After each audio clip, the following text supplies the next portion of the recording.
समय म उपस्थित भइसकेको छु र जो अनलाइनमा आइसक्नु भएको छ उहाँलाई धन्यवाद र जो अनलाइनमा आउन बाँकी हुनुहुन्छ उहाँहरू पनि चाँडोभन्दा चाँडो जोडिनको लागि म आग्रह गर्न चाहन्छु। मेरो आवाज सुनिरहनु भएको छ नि? ल म अलिकति फ्यानलाई कम गर्छु है।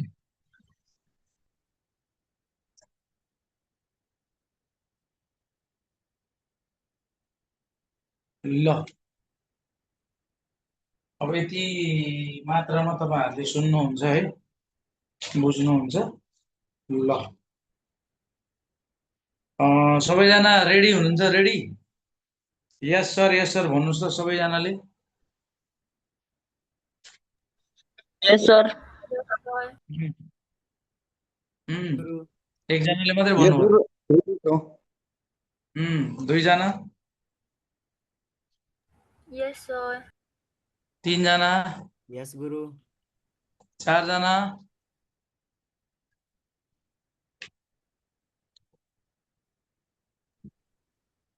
चारजना मात्रै हौ हामी। जब हो यहाँ गुरु, चाहिँ अरू सबै मोबाइल चलाइरहेको। मोबाइल चलाइरहेछ। हो गुरु। ए अनलाइनमा भएको जस्तो अनि त्यसपछि मोबाइल चलाएर बसेको, राइट? हो गुरु। ओहो, ल ल उहाँहरूलाई पनि धेरै धेरै धन्यवाद।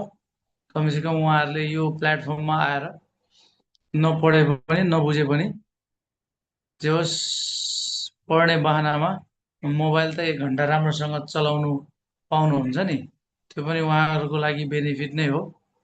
ल धेरै धेरै धन्यवाद। ल अब मोबाइल चलाउनु पनि पर्छ।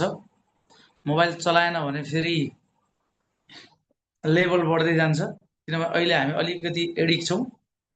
अब नेट चलाउन पाएन भने त फेरि झन् धेरै बढ्दै जाला लेभल, त्यसैले त्यो समयमा चलाउनुपर्छ। मोबाइलको युटिलाइज पनि हामीले गर्नुपर्छ। ल तर कतिखेर युटिलाइज गर्ने र कतिखेर नगर्ने भन्ने विषयमा बुझ्नको लागि चाहिँ आफैले बुझ्नुपर्छ। त्यो अरूले कसैले बुझाएर हुनेवाला छैन। आफ्नो सकारात्मक पक्षलाई चाहिँ अगाडि कसरी बढाउने भन्ने कुरा आफैले बुझ्ने हो, अरूले बुझाएर हुँदैन। त्यसकारणले एउटा उखानै छ, भिरबाट लड्ने गाईलाई, गोरुलाई, भैँसीलाई राम राम भन्न सकिन्छ, तर यो काँधै लगेर चाहिँ थाप्न र बचाउन चाहिँ सकिँदैन। र यही उखान सँगसँगै अब आजको हामी पढाइ सुरु गर्छौँ है। ल हिजो लगभग हामीले विज्ञान चिकित्सा र आयुर्वेद चिकित्सा पाठलाई, निबन्धलाई हामीले सकायौँ र मैले जे कुरा तपाईँहरूलाई भने, जे कुरा मैले लेखाएँ, जुन कुरा मैले टिपोट गराएँ, त्यो पाठबाट तपाईँहरूले त्यति मात्रै पढेर बस्नु होला र शब्द अर्थ याद गर्नु होला र त्यो कुरालाई यदि फ्री टाइममा चाहिँ आफैले लेख्ने प्र्याक्टिस गर्नु होला। यदि त्यसो गर्नुभयो भने तपाईँले त्यो निबन्धबाट तपाईँले राम्रो 4 मार्कमा 3 मार्क्स, यदि 7 मार्कमा क्वेसन आयो भने 5.5 अथवा 6 मार्क्स एकदम राम्रोसँग ल्याउन सक्नुहुन्छ, तर प्र्याक्टिस गर्नु पर्यो है। ल अब लगभग त्यहाँ भएका क्वेसन्सहरू हामीले गरिसक्यौँ। अब अलिकति म यतातिर अब हेर्दैछु बुकमा कि भाषिक संरचनातिर म हेर्दैछु। अब यो भाषिक संरचनामा के छ त भन्ने कुरा हैन। अनि त्यसपछि हामीले यतातिर हामी जान्छौँ र भाषिक संरचनामा तपाईँको यहाँ दिएको छ 34 नम्बरमा दिएको अनुच्छेद पढ्नुहोस् र सोधेको प्रश्नको उत्तर लेख्नुहोस्। यो तपाईँहरूलाई आउँछ र प्रश्नहरू पनि दिएको छ। भाषिक संरचना वर्ण विन्यास पहिचान गर्नुहोस्। अनुच्छेदबाट उप, सम, उत, उपसर्ग लागेको एकवटा शब्द खोजेर लेख्नुहोस्। यो पनि आउँछ। अनुच्छेदबाट 2वटा कृदन्त शब्द पहिचान गरी लेख्नुहोस्। अनुच्छेदबाट सुरुको बीच र अन्तिममा ह्रस्व उकार लागेको दुईवटा शब्दहरू टिप्पण गर्नुहोस्। यो पनि आउँछ।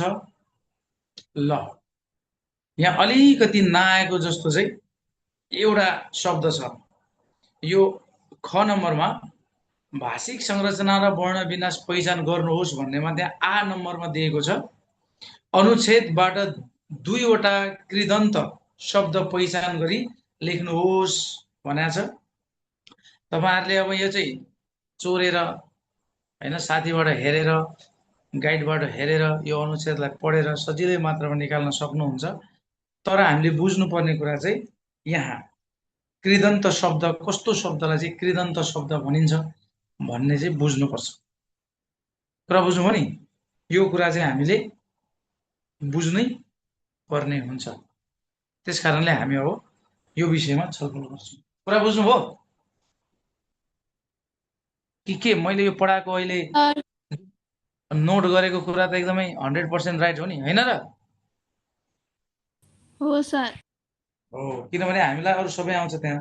यो कृदन्त शब्द चाहिँ कस्ता खालका शब्द हुन्छ यहाँ यो यसमा त दिएको हुन्छ, यहाँबाट चाहिँ हामीले हैन चोरेर लेखेर अथवा हेरेर हैन अथवा साथीसँग नोट गरेर हामीले यसलाई निकाल्न त सक्छौँ।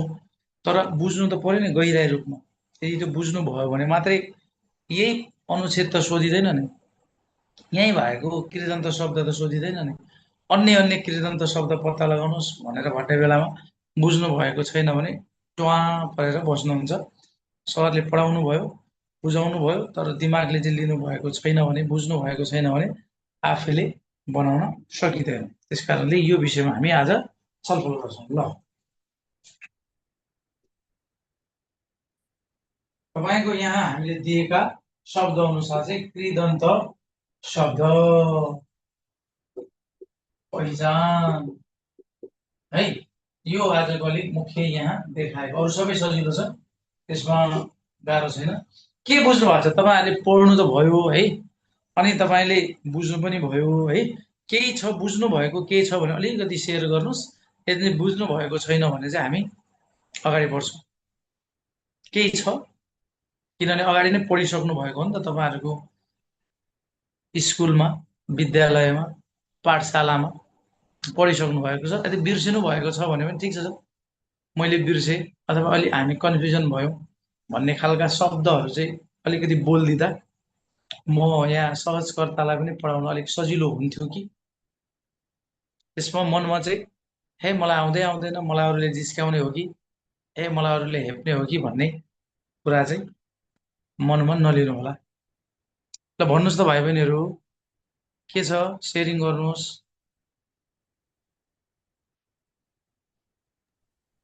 बिर्सेछ गुरु, पठाइदिनु न। हो, बिर्सेछ, एकदम राम्रो कुरा, धेरै राम्रो कुरा। अरू अरू अरू अरू अरू पनि हो गुरु। चुपचाप हजुर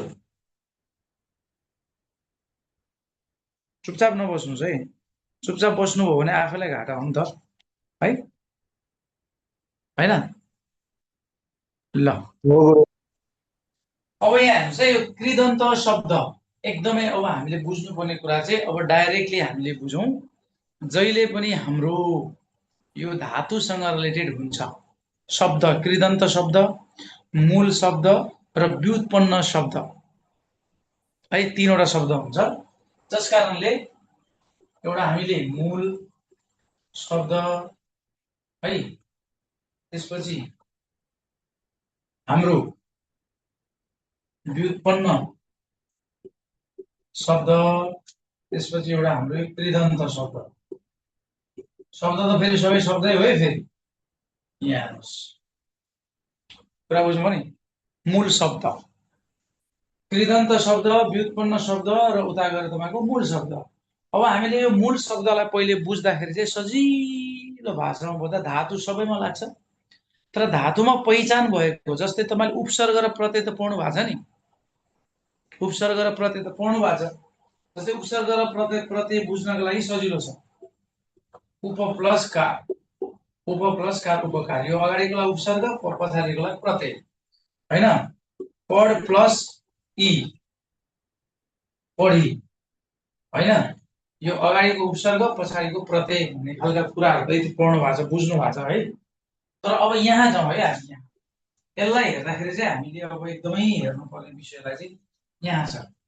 अब यहाँ हेर्नुहोस् यो तपाईँको कस्तो हो भने मूल शब्द व्युत्पन्न शब्द र कृदन्त शब्द यो है अथवा क्रिया पनि भनिन्छ अथवा तपाईँको शब्द पनि भनिन्छ तर वाक्य चाहिँ भनिँदैन यो कुरा बुझ्नु। अब यहाँ जाउँ हामी जस्तै मूल शब्दलाई हेर्दा जस्तै यहाँ हेर्नु है नाच्नु हैन नाच प्लस नु यहाँ हेर्नुहोस् यसलाई तपाईँको यहाँ हेर्नुहोस् नाच प्लस नु यो नाच भनेको तपाईँको यो धातु यो नु भनेको तपाईँको के आयो त प्रत्यय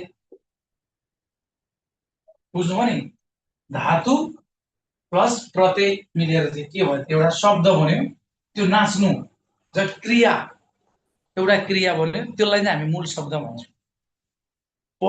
त्यसैले मूल शब्दबाट जहिले पनि हजारौं शब्दहरू त नभनौँ लाखौं शब्दहरू त नभनौँ एउटा मूल शब्दबाट यो धातुसँग रिलेटेड है क्रियासँग रिलेटेड क्रियाबाट कमसे कम 50 देखि 100 वटा शब्दहरू निर्माण हुन्छ अथवा क्रियापदहरू निर्माण हुन्छ।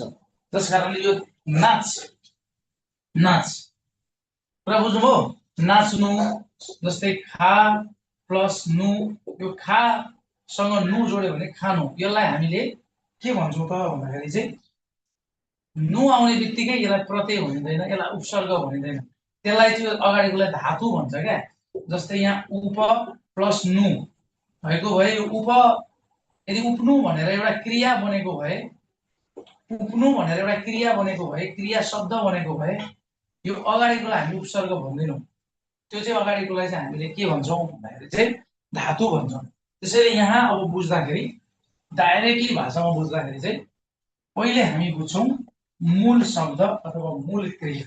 जस्तै जति पनि कुरा हामी गर्छौँ वर्तमान भूत र भविष्य एउटैबाट बन्छ क्या। जस्तै अहिले हामी के गरिरहेको छ पढिरहेका छौँ पढिरहेका छौँ हामी पढिरहेका छौँ यो पढ्नुै मूल शब्दबाट अथवा मूल क्रियाबाट जुन मूल शब्द र मूल क्रियाबाट नै पढिरहेका छौँ हैन अथवा पढेका छौँ अथवा पढेका हुनेछौँ निर्माण भयो जसकारणले गर्दाखेरि यो पढ प्लस नु भनेर तपाईको यो प्रत्यय आएको छ भने यो धातु हैन पढ प्लस नु पढ्नु त्यसकारणले यसलाई हामीले मूल शब्द अथवा मूल क्रिया भन्न सक्छौँ क्रियापद चाहिँ भन्न सक्दैन। यो पहिले यो कुरा बुझ्नुभयो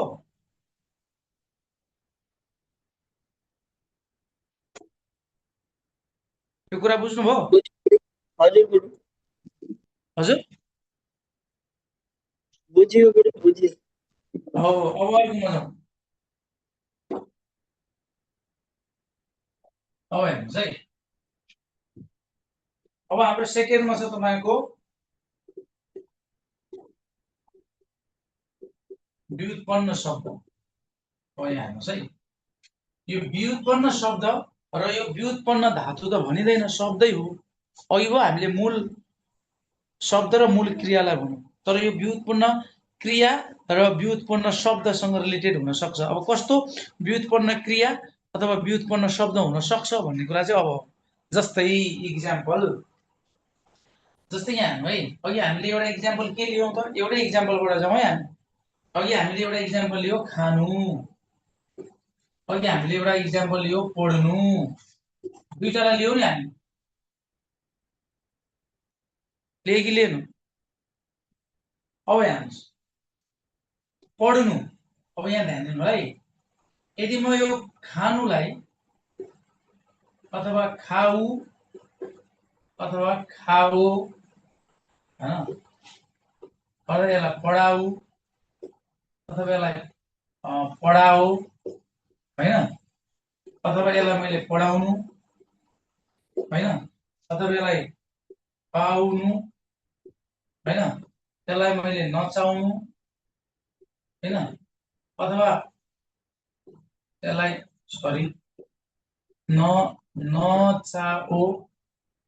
नचाऊ यहाँ हेर्नुहोस् कति धेरै भन्नु हैन अघिको बनेको क्रियापद र अहिले बनेको क्रियापद त फरक छ नि। केही बुझ्नुभयो तपाईँले या केही बुझ्नुभयो? यसको डिफरेन्स बिट्विनमा केही बुझ्नुभयो तपाईँले? बुझ्नु भएको छैन भने छैन भन्नुहोस्, म सम्झाइदिन्छु फेरि। छैन गुरु बुझेको। हो हो, अघि हेर्नुहोस् है, अघि बनेको हाम्रो क्रियापदहरू सबै तपाईँको केमा रिलेटेड थियो त? वर्तमानमा थियो, भूतमा थियो र भविष्यमा थियो। वर्तमान, भूत र भविष्यमा थियो, राइट?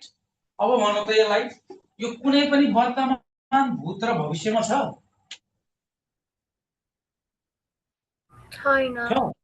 ओ, छैन भने अब यो सबै कुराहरू चाहिँ तपाईको भावसँग रिलेटेड हैन, भावार्थ आज्ञार्थसँग रिलेटेड हैन, ध्यान दिनु होला, इच्छार्थकसँग रिलेटेड। अब बेसिकली यो शब्द, यो क्रियापद पनि योसँग व्युत्पन्नसँग मिल्छ, तर 100% यसलाई बुझाउँदाखेरि चाहिँ हामीले जुन चाहिँ प्रेरणार्थक यो प्रेरणार्थ भन्ने हामीले जुन पढ्छौँ नि, इच्छार्थ भनेर हामी पढ्छौँ नि, आज्ञार्थ भन्न पढ्छौँ नि, त्यो आएको जति पनि क्रियापदहरू छन् नि, त्यहाँ जति पनि क्रियापद छ त्यो सबै व्युत्पन्न शब्द अथवा व्युत्पन्न क्रियापदसँग अथवा क्रियासँग रिलेटेड हुन्छ। अब म इक्जाम्पल भन्दैछु, पहिले यो कुरा बुझ्नुहोस्। के बुझ्नु होला म भन्नुहोस् त, मैले अहिले तपाईँलाई सम्झाउँदाखेरि अलिकति नर्मली के बुझ्नु भन्नु त?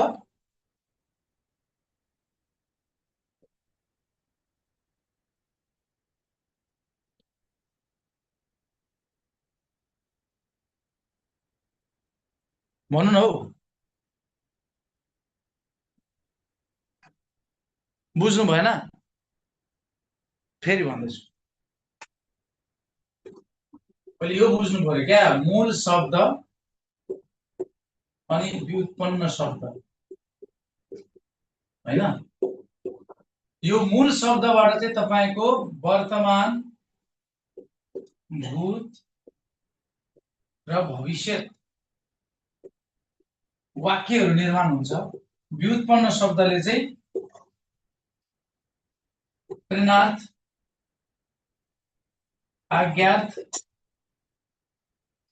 इच्छार्थ हैन, अथवा भावसँग रिलेटेड हुन्छ, जसलाई हामीले उता पनि पढिरहेका छौँ नि त।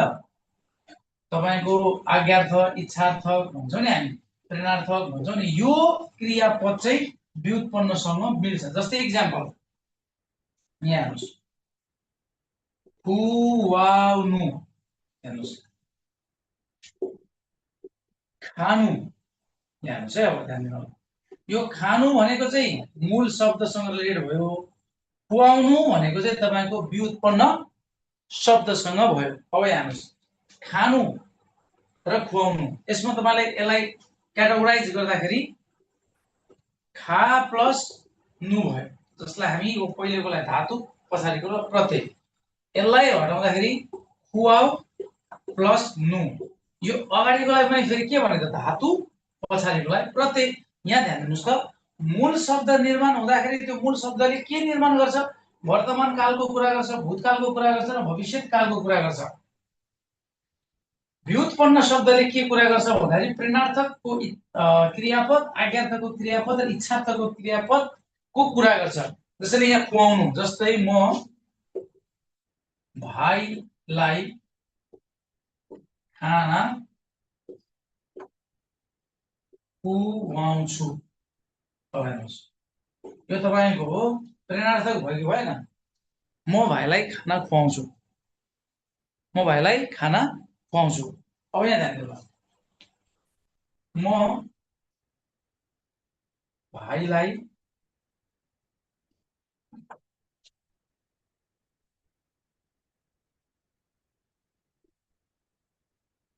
अब यहाँ म भाइलाई खान्छु अथवा म भाइ खान्छु, यो मिले त यो यहाँ जब वर्तमानसँग रिलेटेड आउने क्रियापद आयो, यो यो यो यो वाक्य मिले त? मिल्यो? मिलेन सर। ओ, जब त्यसको प्रतिनिधित्व वर्तमान भूत र भविष्यसँग रिलेटेड सबै अपूर्ण पूर्ण होइन, त्यसपछि अपूर्ण पूर्ण, अब अभ्यस्त अज्ञात यो सबै मिलेर यदि त्यो प्रतिनिधित्व गर्छ नि, त्यो मूल शब्दसँग रिलेटेड भयो, त्यो आउने क्रियापद सबै मूल शब्दसँग रिलेटेड र त्यही अनुसारको त्यसको धातु निर्माण हुन्छ र प्रतिनिर्माण हुन्छ। तर आज्ञार्थक इच्छार्थक प्रेरणार्थकसँग रिलेटेड यदि आयो भने त्यो बेलामा चाहिँ हामीले के गर्ने त भन्दाखेरि चाहिँ व्युत्पन्नसँग रिलेटेड भयो। प्रेरणार्थक मेन भनेको खुवाउनु पढाउनु नचाउनु होइन, बोलाउनु, बोल्नु र बोलाउनु त फरक विषय हो नि। जस्तै हामी एउटा होइन यहाँ क्रिया लेख्छौँ, बोल्नु र बोलाउनु भयो। अब भन्नुहोस् यो बोल्नु कुन शब्द भयो? मूल शब्द। हो। अब यो बोलाउनु के भयो? व्युत्पन्न। व्युत्पन्न। हो। अब यहाँ हेर्नु, अब म ठ्याक अघि हामीले हेर्नुहोस् है, पढाउनु के भयो? व्युत्पन्न। मूल गुरु। यो पढाउनु पढाउनु पढाउनु व्युत्पन्न शब्द पढाउनु चाहिँ गुरु। पढाउनु व्युत्पन्न शब्द अलि जोडले भन न हौ, मैले त सुनिनँ हौ। व्युत्पन्न शब्द गुरु हो, व्युत्पन्न शब्द। अब यहाँ ध्यान है, अब म यहाँ तपाईँलाई, अब तपाईँ आफैले बुझिहाल्छ क्या। अब पढ प्लस अन्त्य, अब यसको निर्माण के भयो त? पढन्ते। पढन्ते भयो कि भएन? यो भयो। पढन्ते विद्यार्थी हुन्छ कि हुँदैन? पढन्ते विद्यार्थी त हुन्छ नि। हुन्छ गुरु। अब यो शब्द बन्यो कि बनेन त? यो बन्यो गुरु। बन्यो। ओ, अब यो बनेको शब्द चाहिँ कुन शब्द हामी अब आइरहेको छौँ त्यो जरामा?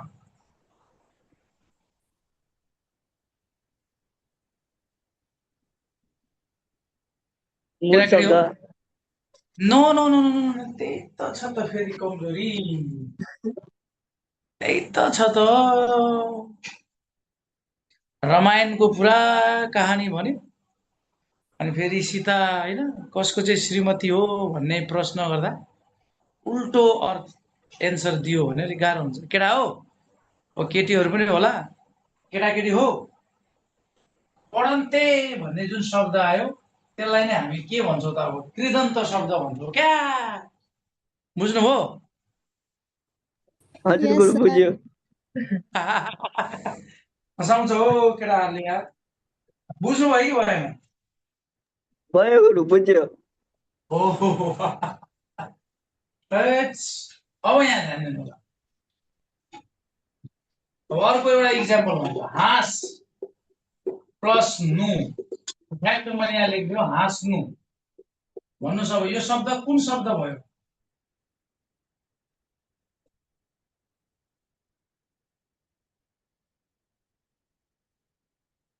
केटा हो, बोल है, बोल है। मूल शब्द गुरु।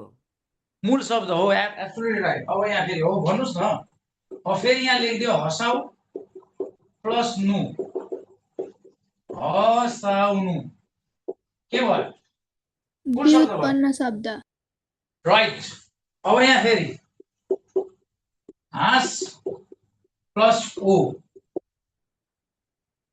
हाँस सरी हाँस प्लस ओ, हाँसो।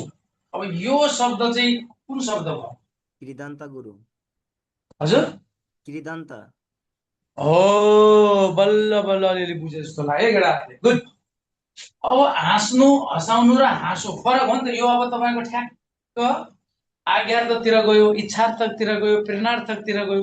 जुन जुन तपाईँको आउँछ नि, प्रेरणार्थकले यो हँसाउनुसँग रिलेटेड भयो। जसलाई प्रेरणार्थक यहाँ आउँछ, बेसिकली प्रेरणार्थक आउँछ भने त्यो तपाईँको बिचको व्युत्पन्नसँग जान्छ। प्रेरणार्थक जहिले पनि खुवाउनु हँसाउनु नचाउनु बोलाउनु है। तर आज्ञार्थ इच्छार्थ अन्य पनि आउन सक्छ प्रत्ययहरू। त्यो अघि अन्त्य भन्ने जुन प्रत्यय आयो नि, त्यो त अरूकै आएन, एकदमै अपोजिट खालको डिफरेन्स होइन, एकदमै कहिले नसुनेको जस्तो अनि फेरि वाक्य ट्याक्क बन्यो। फेरि के कसलाई लिएर वाक्य बन्यो? धातुलाई लिएर बन्यो क्या, होइन धातुलाई लिएर बन्यो क्या। धातुलाई लिएर बनेन भने त त्यो उपसर्ग र प्रत्यय भइहाल्यो, जसलाई चाहिँ हामीले होइन उपसर्ग शब्द अथवा प्रत्यय भन्ने जुन चाहिँ हाम्रो आउँछ नि त्यो कुरालाई हेरौँ। अब जस्तै अर्को कुरा है, अब यहाँ लेख प्लस नु क्या आयो त? लेख्नु, होइन? यो त बुझ्नुभयो हो? बुझ्नुभयो कि भएन हौ? बुझ्यो गुरु। लेखाउ प्लस ऊ लेखाउनु, यो व्युत्पन्न। अब यहाँ फेरि मैले तपाईँलाई दिन्छु लेख प्लस न, यसलाई के बनाइदियो भने मैले लेखन लेखन भनेर दियो यो वाक्य, सरी शब्द लेखन भनेर यदि यो शब्द यदि मैले बनाइदियो भने यो शब्द कुन शब्द? मूल शब्द, व्युत्पन्न शब्द अथवा तपाईँको कृदन्त शब्द कृदन्त हो गुरु। हो। लेखन, लेख्न, होइन लेखन, कुरा बुझ्नुभयो नि? यो कुरा चाहिँ हामीले यसलाई दिनुपर्ने हुन्छ। कुरा बुझ्नुभयो? यस सर। अब बुझ्नुभयो कि भएन भन्नु है? अब बुझ्नुभयो कि भएन? बुझ्यो गुरु। अब बुझेम नबिर्सिनु सर, है। हजुर बुझेम भनेको। त्यो त अब नबिर्सिनु है। फेरि अब मैले पढाएपछि चाहिँ बरु पढ्दै नपढ्नु है। तर सरले यस्तो चाहिँ कोटेसन दिनुभएको थियो, यो सम्बन्धी चाहिँ पढाइरहनु भएको थियो। अब हामीले मूल शब्द, व्युत्पन्न शब्द र कृदन्त शब्द चाहिँ बुझ्नुपर्छ भन्ने कुरा चाहिँ दिमागमा राख्यो भने कहिले पनि बिर्सिँदैन। एउटा कृदन्त भनेको त्यो कहिले पनि रिपिटेसन नहुने शब्द हो क्या, त्यस कारण त्यो बिर्सिन्छ नि त। कुरा बुझ्नुभयो नि? अब अर्को इक्जाम्पल, जस्तै मैले यहाँ बच प्लस अत भनेर सरी अत भनेर लेखेँ। मानव मैले यहाँ बचत भनेर लेखिदियो भने यो बचत शब्द के भयो? कृदन्त गुरु। हजुर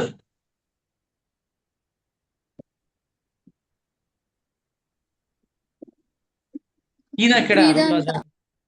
हो, किन लजाएको, किन गल्ती हुन्छ भनेर डराएको? सिक्ने ठाउँमा आउनु भएको क्या तपाईँ यार। सिक्नुहोस् न, बोल्नुहोस् न। तपाईँको एउटा शब्द बोलेर त्यो कानुनै चेन्ज हुने कुरा होइन नि त, होइन? अथवा नियम नै परिवर्तन हुने होइन त। गलत भयो भने न सिक्ने हो। सिकाइ नै निरन्तरता हो क्या। सिकाइ भएन भने अथवा प्र्याक्टिस गरेन भने त हुँदैन हो, डाइरेक्टली कृदन्त आउँछ। तर यसलाई फेरि हामीले बच प्लस नु गरिदियो, मानव यहाँ बच्नु भनेर लेख्यो भने चाहिँ फेरि यो कुन शब्द भयो? मूल शब्द गुरु। मूल शब्द। अब तपाईँहरूले बिर्सनु त हुन्न नि? बिर्सिँदैन गुरु। एस अब एउटा इक्जाम्पल दिएर तपाईँहरूलाई यो आजको हामी कृदन्त शब्दलाई बिट मार्छ। अब जाउँ। मानव सुत, ल भन्नुहोस् मलाई सुत के हो? धातु। हो। हाम्रो अरू केटाहरू चाहिँ किन चुपचाप हो? अघि भर्खर हामीले जहिले पनि धातु पहिलो रूप हुन्छ क्रियाको, यदि त्यो धातु बनेन भने त्यो उपसर्ग हुन्छ। विक्रम सरले भनिसक्नु, कोटेसन दिइसक्नु हो। अनि उपसर्ग र प्रत्ययमा खालि झुकिने, धातु र प्रत्ययमा फेरि झुकिने है, समस्त र विग्रहमा झुकिने, खालि यही तपाईँहरू अहिले त्यही लगाइरहनु भएको छ भेष। कुनै स्टाइलको डिफ्रेन्ट कलरको भेष लगाएको छ भने ए यसलाई त सर्ट भनौँ कि जस्तो होइन यार। भेष पनि कलर भएको हुन्छ नि, त्यो कलर भएको जसलाई देख्ने बित्तिकै सर्ट भनिदिने, त्यो कन्फ्युजन त हुनु भएन नि कि कसो हो? होइन र? हो गुरु। अब हेर्नुहोस् है, सुत। अब यहाँ है, आहा। अब यहाँ हेर्नुहोस्, सुत प्लस आई सुताई। अब भन्नुहोस् यो सुत प्लस आई सुताई भएपछि यो शब्द कुन शब्द भयो? कृदन्त। यस। अब हाम्रो फेरि अरू विद्यार्थीले सुताई भनेको एउटा क्रियापद हो, त्यस कारणले फेरि यो वर्तमान काल भयो, सुताई पनि हुन्छ हो। होइन, सुताई हुन्छ, सुताइन हुन्छ। तर यहाँ हेर्नुहोस् न, यसको पछाडि आएको यो प्रत्यय प्रत्यय यो प्रत्ययमा आइसक्यो, यहाँ तपाईँको नु प्रत्यय लाग्यो भएको मेन हुन्छ त। सुताई सुताई पनि राम्रो कुरा हो भनेर कतिपय कुराहरू हामी लेख्छौँ नि, त्यो बेलामा त्यो चाहिँ कृदन्त शब्द हो। सुताई पनि राम्रो कुरा हो, सुताई पुगेन भने मान्छे बिरामी हुन सक्छ। सुताईले विभिन्न किसिमको रोगहरू निम्ताउन सकिन्छ। सुताई भएन धेरै कुरा थाहा हुन सकिन्छ। सुताईलाई चाहिँ के हामीले कृदन्त शब्द मान्ने, त्यो बेलामा यो क्रियापद होइन। यहाँ क्रियापद हुनका लागि चाहिँ के आउनु पर्यो, यो लास्टमा यो इ आउनु पर्यो नि त, अथवा सुताइन भन्ने यो आउनु पर्यो नि त केटा हो।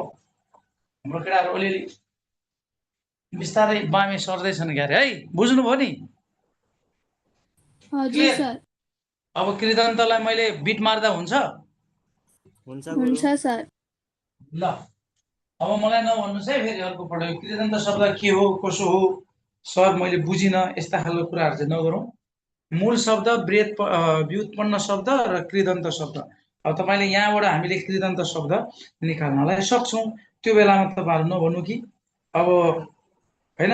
अब यहाँ हेर्नुहोस् है, यहाँबाट अब धेरै छ, जसमध्येमा मैले यहाँ लेख्दै लाग प्लस अत, लागत। हेर्नुहोस् लाग, यो लाग प्लस नु भएको भए लाग्नु होइन, सरी, लाग प्लस नु भनेको के हुन्छ, लाग्नु। यो मूल शब्द हुन्छ, मूल शब्द। तर लाग धातुमा, यसलाई हामी धातु भन्छौँ, यसलाई प्रत्यय भन्दैन नि फेरि। लाग किनभने धातु किन भन्यो भन्दाखेरि लागमा नु प्रत्यय लागिसकेपछि त्यो क्रिया बन्छ क्या, त्यो क्रिया नै मूल क्रिया हो, मूल शब्द हो। त्यस कारणले गर्दा यो लागत भन्ने शब्द चाहिँ कृदन्त शब्द यो अनुच्छेदबाट लिन सकिन्छ। अझै धेरै छ, अब त्यो त तपाईँलाई मैले एउटा यसो भ्याट्टा हेरेर भनिदिएको मात्र हो। कुरा बुझ्नुभयो? हजुर कुरा सर। यस। ल अब म अर्कोतिर लागेँ है। अब अर्कोतिर लाग्दाखेरि के छ त यो विषयमा भन्ने बेलामा भाषिक संरचनामा जाँदाखेरि अब तपाईँको उपसर्ग र प्रत्यय सजिलो छ। त्यहाँ पनि हेर्नुहोस् है, अब पेज नम्बर तपाईँको 37 मा दिएको छ। दिएको अनुच्छेदबाट उपसर्ग र प्रत्यय लागेको 5 वटा शब्द पहिचान गरी तिनका निर्माण गरेको प्रक्रिया पनि देखाउनुहोस् भन्छ। कति सजिलो। त्यसैले धातु र अब जस्तै अघि नै मैले भने तपाईँको यो अनुच्छेदमा दिएको छ उप प्लस चार, उपचार भनेर यसरी लेखिदिने होइन। यहाँ देखेको कुराहरू त यही छ, योभन्दा अरू कुरा त के छ होइन। अभि प्लस वादन, अभिवादन होइन, यस्ता कुराहरू छ, सजिलो छ क्या। त्यसैले यो अरू कुरा चाहिँ हामीले नजाउँ, एकदम सजिलो रूप छ। यो त तपाईँहरू आफैले पनि बुझ्न सक्नुहुन्छ, बनाउन सक्नुहुन्छ। जुन कुरा बुझेको हुँदैन त्यो पहिले नै हामीलाई थाहा हुन्छ र हामीले त्यो कुरामा हामी फोकस गर्छौँ, अथवा म चाहिँ त्यो कुरामा फोकस गर्छु। यो विद्यार्थीले बुझ्दैन, त्यसैले विद्यार्थीलाई बुझाउनु पर्छ भन्ने मेरो कुरा हो। अब दिएका प्रत्यय लगाई एक एक शब्दहरू निर्माण गर्नुहोस्। यो व्याकरणमा हेर्नुहोस्, अब यहाँ भएको अकड, अत, अन्त, आई, आई, आउ, आली सबै दिएको हुन्छ है। त्यसमध्येमा हामीले त्यहाँ व्याकरणबाट हेरेर पनि यसलाई निर्माण गर्न सक्छौँ, त्यो धेरै गाह्रो छैन। अरू कुरा त त्यस्तै छ त्यहाँ। ल अब अर्को 4 नम्बरको पाठमा छ यस्तो कहिल्यै नहोस्। ओहो, पाठ 4 मा पुगिसक्यो अब हामी। पाठ 4 यस्तो कहिल्यै नहोस्।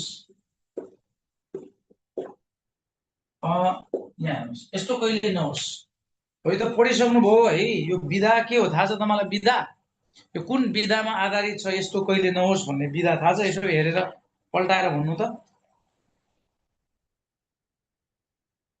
विधा कुन विधामा आधारित छ? हामीले योभन्दा अगाडि के पढिसक्यौँ? 3टा विधा पढिसक्यौँ है। एउटा कविता, एउटा तपाईँको कथा मनोवाद हो, मनोवाद। अब यही कुरामा विषय गर्दैछु क्या। अब कविता पनि बुझ्यौँ, कविताको पनि मैले पृष्ठभूमि केलाइदिएँ होइन। त्यहाँ पनि छन्द हुन्छ भन्ने कुरा मैले कवितामा भने। कथामा तपाईँको पहिलेका कुराहरू जुन चाहिँ तथ्यमा आधारित अथवा नयाँ निर्माण गर्ने कुरा हुन्छ। निबन्ध भनेको कुनै अनुच्छेदको बारेमा त्यसमा भएका पोजिटिभ नेगेटिभ कुराहरू दिन्छ, त्यसलाई लिन सक्ने। र आजको टपिक भनेको मनोवाद। यो मनोवाद पनि एउटा के हो त, विधा। अब यो विधामा आधारित चाहिँ यो टपिक यस्तो कहिल्यै नहोस् भन्ने टपिक दिएको छ, जुन कुरा हामी पढ्दैनौँ। अब हेर्नुहोस् है, मनोवाद, यो कुरालाई अब मनोवाद भन्नेको अर्थ बुझ्दाखेरि मनोवाद भन्ने बित्तिकै मनो भन्ने त अर्थ हुँदैन। मन मन मन मन भन्ने एउटा शब्द हुन्छ। मन तपाईसँग पनि छ, मसँग पनि छ। त्यसैले मन प्लस वाद, त्यस कारणले यहाँ मनोवाद भयो। फेरि होइन सर, कतिपय बुझ्नु होला, मनो प्लस वाद गरेर फेरि के गरिदिन्छ, मनोवाद। यो रङ हो, यो रङ हो, रङ। मनो प्लस वाद हुँदैन। यो मनमा ओ, यहाँ हेर्नुहोस् है, यो ओ भन्ने जुन रस्व जुन सरी छ नि त, त्यहाँ ओ भन्ने जुन लागेको, ओकार भन्ने जुन साइलेन्ट छ त्यहाँ, त्यसले त्यो मनवाद नभनेर त्यसलाई मनोवाद भनेको। साइलेन्ट, कहिलेकाहीँ साइलेन्ट किलर हुन्छ नि, थाहा छ नि तपाईँको साथी साइलेन्ट किलर भयो भने डेन्जर हुन्छ। एगेन्स्टमा भएको इम्युनिज, शत्रु आक्रमण गर्न आउँदाखेरि जेसुकै गर्न सकिन्छ, तर आफूसँग भएको कुरामा चाहिँ अलिक गाह्रो हुन्छ। अब यहाँ हेर्नुहोस् है, मनोवादलाई मन प्लस वाद गरेर मन भनेको हाम्रो मन, मनमा भएका कुरा बुझ्नु भयो नि। मनमा जुनको मनको कुरालाई हामीले हेर्ने हो भने आफ्नो मनमा रहेको क्या मनसँगै कुरा गर्ने भन्न खोजेको यसले। आफ्नो हृदयसँग कुरा गर्ने, आफ्नो हृदय मनभित्र भएको परिकल्पनामा डुब्ने, छलफल गर्ने होइन, अथवा त्यसलाई चाहिँ विस्तृत रूपमा जानकारी लिन खोज्ने, त्यसलाई चाहिँ हामी भन्छौँ मनसँग गरिने कुराकानी। क्या कुरा बुझ्नुभयो नि, जसलाई हामी मनोवाद भन्छौँ। मनसँग कुराकानी हुन्छ नि, कहिलेकाहीँ हरेकपल्ट हुन्छ होला कुराकानी तपाईँहरूको पनि, के हुँदैन? बुझ्नुभयो? जसलाई मनसँग कुराकानी गर्ने र छलफल। यो वाद भनेको चाहिँ एउटा, मन भनेको तपाईँले बुझिहाल्नुभयो होइन। यो वाद भनेको चाहिँ के हो भन्दाखेरि जस्तै छलफल गर्ने, कुराकानी गर्ने होइन, परिकल्पना गर्ने होइन, अथवा मनमै कुराकानी गर्ने, अनि त्यो कुरालाई लेख्ने होइन, अथवा कहिलेकाहीँ मनको कुरा पोजिटिभ पनि हुनसक्छ, नेगेटिभ पनि हुनसक्छ। लहान जाउँ फिल्म हेर्न होइन भन्ने हुन्छ। त्यसैले मनमा भएका कुरालाई चाहिँ कहिलेकाहीँ सकारात्मक पनि हुनसक्छ, कहिले नकारात्मक पनि हुनसक्छ। कहिलेकाहीँ साथीले फुटबल खेल्नलाई आउनु भन्छ होइन, अनि फुटबल खेल्न जाँदाखेरि चाहिँ के हुन्छ भन्दाखेरि पोजिटिभ पनि हुनसक्छ, नेगेटिभ पनि हुन्छ। त्यहाँ गएर त्यो फुटबल खेलेर जितेर आयो भने पोजिटिभ हो। यदि त्यो फुटबल खेल्न जाने बेलामा चाहिँ खुट्टा भाँचेर आयो भने चाहिँ फेरि घरमा भएका मान्छेहरूले फेरि के गर्छ होइन, त्यो कुरालाई चाहिँ हामीले। अब यो यस्तो कहिले नहोस् जुन मनोवाद छ। यहाँ एउटा पात्र छन् जसलाई हामीले सुकमान, तपाईँले पढिसक्नु भएको होला है, त्यसको विषय म सरस्वती भनिदिन्छु अलिअलि। सुकमान भन्ने जुन एउटा पात्र छ, जुन पात्रले चाहिँ एकदमै किसान, गरिब होइन, अथवा भनौँ न मेहनत गर्ने मान्छे हुन्छ। त्यो मेहनत गरेको मान्छेले चाहिँ आफ्नो रोजीरोटी गरेको हुन्छ, आफ्नो मेहनत गरेको हुन्छ, परिश्रम गरेको हुन्छ होइन। त्यो परिश्रम गर्ने मान्छेले चाहिँ सबैले आफ्नो व्यवसाय गरेको हुन्छ होइन। कोही बिल्डर हुन्छ होइन, कोही खेती किसानी गरेको हुन्छ, कोही लेबर गरेको हुन्छ, आफ्नो क्षेत्रमा सबैजनाले गरे हुन्छ। त्यो गर्ने क्रममा चाहिँ उसले पैसा जसले पनि आर्जन गर्छ। कतिपय मान्छेले त्यसलाई सेभ गर्छ, कतिपय मान्छेले चाहिँ त्यसलाई चाहिँ नराम्रो काममा युटिलाइज गर्छ, अथवा कमाएको भन्दा बढी खर्च गर्छ। त्यो कमाएको भन्दा बढी खर्च गर्नु भनेको त्यो तपाईँ तलतिर जानुभयो। तर कसैले जम्मा गरेर राखेको हुन्छ, अनि त्यो जम्मा गरेर राखेको एकाउन्टमा पैसा चाहिँ सही कामको लागि युटिलाइज गर्छ। जस्तै पैसा जम्मा गरेर राख्यो, अब खेत किन्यो, पैतृक सम्पत्तिसँग रिलेटेड भयो, त्यो कसैले लाने र कसैले लिने हुँदैन। तपाईँको नाममा आइसक्यो, तपाईँले नबेचेसम्म कसैले पनि लान पाइँदैन, त्यो सरकारले पनि लान पाइँदैन। बेचेपछि मात्रै कुनै व्यक्तिलाई हस्तान्तरण गरिन्छ। तर कहिलेकाहीँ कस्तो हुन्छ भन्दाखेरि तपाईँ यो चाहिँ एउटा सुकमानको पात्र डिजिटल प्लेटफर्मसँग रिलेटेड, मोबाइल प्रविधिसँग रिलेटेड होइन, एउटा तपाईँको मोबाइल ब्याङ्किङसँग रिलेटेड। ब्याङ्क कुनै पनि मान्छेले चिनेको हुँदैन, जाने सबै मान्छे ब्याङ्कमा गएर टुवा पर्छन्, तर जो नजिक ब्याङ्कसँग रिलेटेड हुन्छ त्यो मान्छे गएर पैसा पठाउने, पैसा लिने होइन, पैसा निकाल्ने, एटिएम चलाउने, मोबाइल ब्याङ्किङ चलाउने हुन्छ। र त्यसैले सुकमान नाम गरेको होइन पात्रले चाहिँ के हुन्छ भने पैसा जम्मा गरेको हुन्छ। अब त्यो पैसा जम्मा गरेको मोबाइल चलाएको हुन्छ, ब्याङ्कको एकाउन्ट हुन्छ, उसँग पैसा हुन्छ। अब त्यहाँ लेखिएको अनुसार चाहिँ 5 लाखसम्म उसको चाहिँ त्यहाँ पैसा जम्मा गरेको छ होइन। त्यो जम्मा गरेको पैसा चाहिँ उसले सही कामको लागि युटिलाइज गरेको हुन्छ। अनि मोबाइल चलाउँदै गर्ने क्रममा चाहिँ के हुन्छ भने त्यो मुख्य पात्रले चाहिँ के गर्छ भन्दाखेरि उसको मोबाइलमा होइन, उसको मोबाइलमा चाहिँ एक किसिमको के आउँछ, त्यो इन्फर्मेसन आउँछ, म्यासेज आउँछ। त्यो म्यासेज के आउँछ भन्दाखेरि तपाईँले नगद पुरस्कार जित्नु भएको छ, चिट्ठा क्या। कुरा बुझौँ, तपाईँको नाममा चिट्ठा परेको छ, तपाईँ अब 50 लाख रुपियाँ तपाईँलाई प्राप्त गरेको छ भनेर भन्यो भने त जो मान्छे पनि झसङ्ग हुन्छ होइन। आहा 50 लाख कसरी पर्यो चिट्ठा होइन। फोन आउँदाखेरि टक्क कहिलेकाहीँ त एनसिएलकोले पनि फोन गर्छ नि त, अनि के बोलिरहेको हुन्छ, ओहो यो त अर्कैबाट कल आएको रहेछ भनेर हामीले त्यसलाई एन्डिङ गर्छौँ। तर होइन, कहिलेकाहीँ चाहिँ एकदम राम्रो फोन आयो भने तपाईँलाई त 5 लाख परेको छ, तपाईँ यो ठाउँमा लिन आउनुहोस् है पैसा, ल तपाईँ 10,000 चाहिँ पहिले पठाउनुहोस् अनि 5 लाख पाउनुहुन्छ भनेर आयो भने अब जान्ने बुझ्नेले त के भन्छ नि, म स्क्याममा परेको छु होइन, अथवा मलाई ठगी भइरहेको छ साइबरबाट नहुने एउटा मोबाइलको होइन माध्यमबाट चाहिँ म ठगीमा परेको छ, त्यसले त्यो 10,000 रुपियाँ पठाउँदैन। तर जो मान्छे धेरै प्रलोभन पर्छ, किनभने सबै मान्छे लोभी स्वार्थी हुन्छ, तर सही ठाउँमा कुन काम चाहिँ आफ्नो इज्जत मर्यादालाई थाहा राखेर सम्मान गर्दै कमाएको हो भने त्यो लोभ र प्रलोभनमा पर्दैन।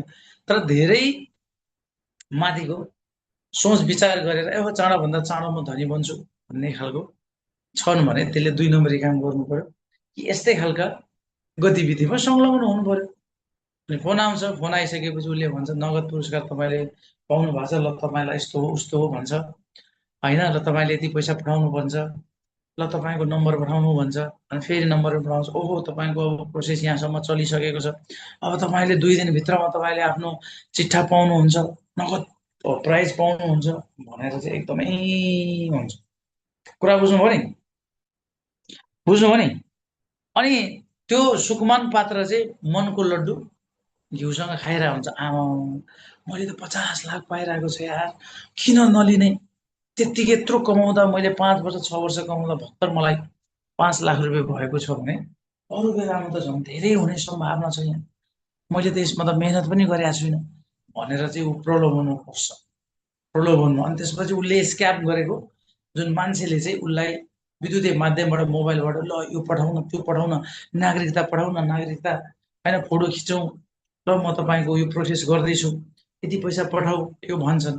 तर यो सुकमान पात्रलाई के भन्छन् भन्दा तपाईँको ब्याङ्क एकाउन्ट पठाउनुहोस् भन्छ, ब्याङ्क एकाउन्ट पठाउँछ, मोबाइल नम्बर पठाउँछ, अनि त्यो मोबाइल नम्बरमा तपाईँको आएको एउटा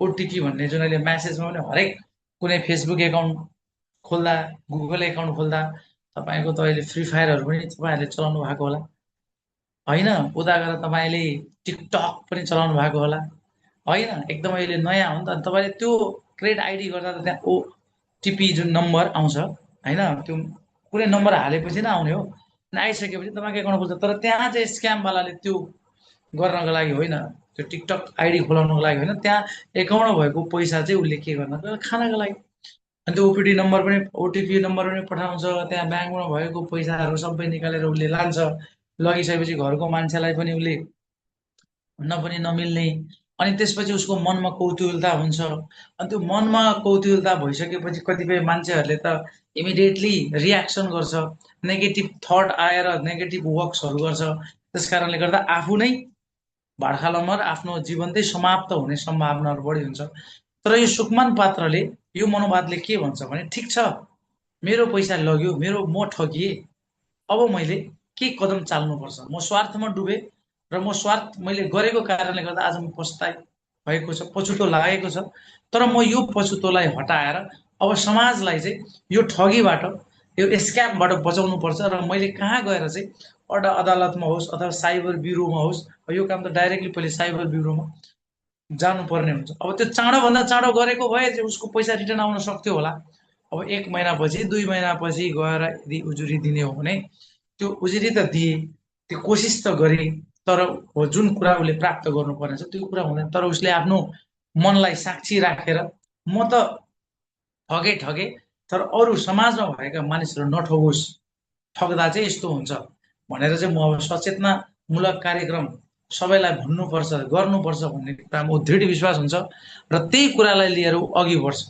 र अघि बढिसकेपछि उसले आफ्नो तर्फबाट देखाएको है, जस्तो अब यहाँ बुकमा भनेअनुसार चाहिँ धेरै छ। यहाँ हेर्दै जाँदाखेरि चाहिँ है, अब अपराधीहरूलाई चाहिँ समात्ने होइन, उनको अब ब्याङ्क खाताहरूबाट चाहिँ सबै पैसा युटिलाइज गरेर के अरे निकालेर युटिलाइज गरिसकेको हुन्छ।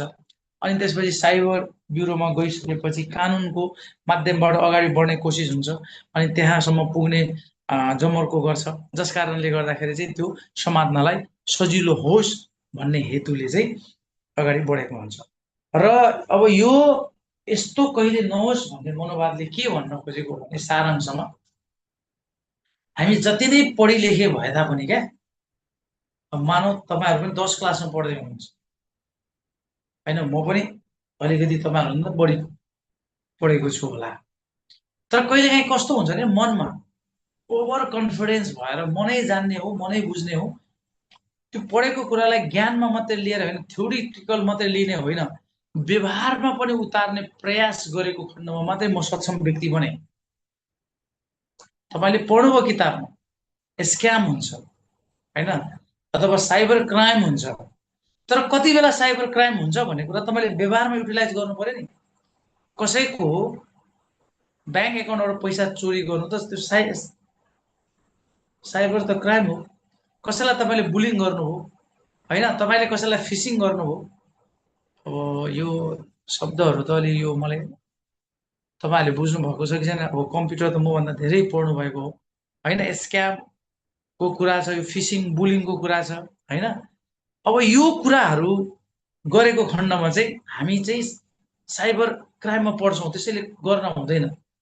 कुनै पनि व्यक्तिको फेसबुकमा गएर हामीले यो अपलोड गरिदियौँ भने एउटा फोटो काटेर अर्को फोटो लगाएर ल यसले चाहिँ यो काम गरेछ है भनेर हामीले प्रुफ विथआउट यदि त्यो पोस्ट गऱ्यौँ भने तपाईँ साइबर क्राइममा पर्नुहुन्छ क्या। तपाईँले अनुमति बिना त्यो कुनै पनि मान्छेको पिक्चर अपलोड गर्न पाइँदैन। त्यो अहिलेको 2064 साइबर अपराधले यो कुरा भन्छ। त्यसैले कसैको फोटो पनि ल मेरो फोटो खिच्नुहोस् भनेर नभनेसम्म तपाईँले फोटो खिच्न पाउनुहुन्न। यदि लुकेर फोटो खिच्नुभयो तर उसले थाहा पायो अनि तपाईँलाई आएर समात्छ, मेरो फोटो डिलिट गर्नुहोस्। यदि तपाईँले डिलिट गर्नु भएन, म किन डिलिट गर्नु, म त खतरा हुँ यहाँ हुँ, उसले गरेर तपाईँको नाममा ठ्यास एउटा निवेदन हाल्यो भने तपाईँले साइबर क्राइम गर्नुभएको क्या होइन। त्यो कुरा बुझ्नु। तर त्यो काम गर्दा म ठगिन्छु, सरी म साइबर अपराधमा पर्छु भन्ने कुरा तपाईँले थाहा भयो भने तपाईँ कसैको फोटो खिच्नुहुन्न। अथवा कसैले पठाएको अब ल चिट्ठा पर्यो, पैसा यति पाउँछ, तपाईँ यताले 50,000 रुपियाँ पठाउनुहोस् भन्ने कुरा आयो भने हो यो त ठगेको हो, मैले व्यवहारमा उतार्नुपर्छ, म यो मान्छेसँग बोल्न हुँदैन, मैले यसले भनेको पैसा पठाउनु हुँदैन, यदि पठायो भने म डुब्छु भन्ने कुरा व्यवहारमा उतार्नु पर्यो। उसले तिमीलाई विभिन्न किसिमको फोनहरू गर्छन्, त्यो फोनलाई नेग्लिजेन्सी गर्ने होइन, म बिजी छु होइन, म बिजी छु, म आउन सक्दिनँ, यताउति फोन नउठाउने, पिकअप नगर्ने होइन, छोडिदिने, उसको कललाई इग्नोर गरिदिने होइन। तर फोन उठाएर चाहिँ फेरि गाली गलोज गर्यो भने त्यो तपाईँ पनि साइबर अपराधमा पर्नुहुन्छ, किनभने कसैलाई गाली गलोज गर्न पाइँदैन। तर सभ्य भाषा युज गरेर उसलाई थर्काउन त पायो। तपाईँले मलाई यस्तो गर्नु हुँदैन, यस्तो बरु तपाईँ मलाई पठाउनुहोस् 50,000, तपाईँलाई त म 1 करोड रुपियाँ दिन्छु, तपाईँलाई झन् त्योभन्दा बढी चिट्ठा को बम्पर उपहार दिन्छु भनेर त्यो मान्छेले थाहा पाउँछ, तपाईँसँग कुरा गर्दैन। र त्यस कारणले यो मनोवादले त्यही भन्छ, शिक्षा आफ्नो ठाउँमा छ तर व्यवहारमा उतार नै बुद्धिमानी हो होइन। र भविष्यमा कुनै काम निर्णय गर्नुभन्दा अगाडि चाहिँ 10औं पटक 15 पटक सोचेर मात्रै त्यो काम गर्नुहोस् भन्छ नि त। किन? एकपटकको चाँडो निर्णयले गर्दा तपाईँ धेरै बेरसम्म पछुताउनु पर्छ भन्ने कुरा चाहिँ यस्तो कहिले नहोस् भन्ने मनोवादले भन्न खोजेको। समराइजमा यही हो। तपाईँ जति नै त्यो लामो कुरा पढ्यो भने ऊ ठगियो होइन, अब स्क्याममा पर्यो, अब साइबर ब्युरोमा गएर निवेदन दिए, यो कुराहरूलाई नै समेटेर समावेश गरेर एउटा लेखेको मनोवाद हो। त्यहाँबाट तपाईँले के सिक्नुभयो, के बुझ्नुभयो, तपाईँ त्यो अवस्थामा भयो भने तपाईँ के गर्नुहुन्छ भन्ने प्रश्नहरू हुन्छ। यो प्रश्नहरूलाई केलाउँदाखेरि के प्रश्नहरू छन् त भन्ने कुरा अब हामी हेर्छौँ र हामी बुझ्छौँ। त्यहाँ धेरै त्यस्तो कुराहरू छ तिमीलाई लाग्दैन। बुझ्नुपर्ने कुरा यही हो। अनुवादको पात्र यहाँ जाउँ, हामी 5 नम्बरमा जाउँ।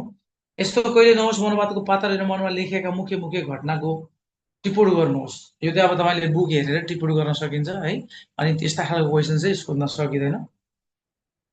यस्तो कहिले नहोस् मनोवादबाट कस्तो सन्देश पाइन्छ लेख्नुहोस्। हो, तपाईँलाई सोधे हो, यो मनोवाद पढ्नुभयो, यस्तो कहिले नहोस् भन्ने मनोवाद पढ्नुभयो, तपाईँले के बुझ्नुभयो? यो हो पोइन्ट। यो क्वेसन चाहिँ आउन सक्छ। यो क्रिएटिभिटी तपाईँ के पढ्नुभयो, ठ्याक्कै यहाँ पढेको वाक्य सरले पढाउनु भएको वाक्य सरल यो याद गरेको। तपाईँ त कम्प्युटरको अब भनौँ न एकदमै इन्टेलिजेन्ट होइन, अथवा रोबोट त होइन, सबै त्यहाँ भएको वाक्य याद हुने।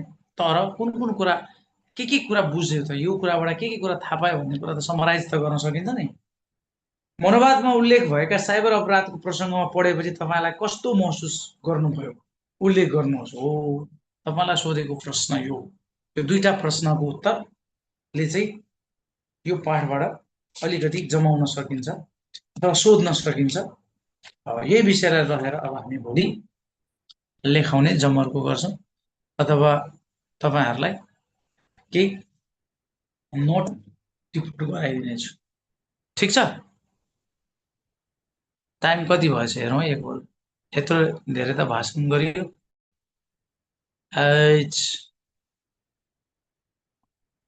ल भाइ बहिनीहरूले मैले अहिले भनेको कुरा सुनिरहनु भएको छ, बुझिरहनु भएको छ?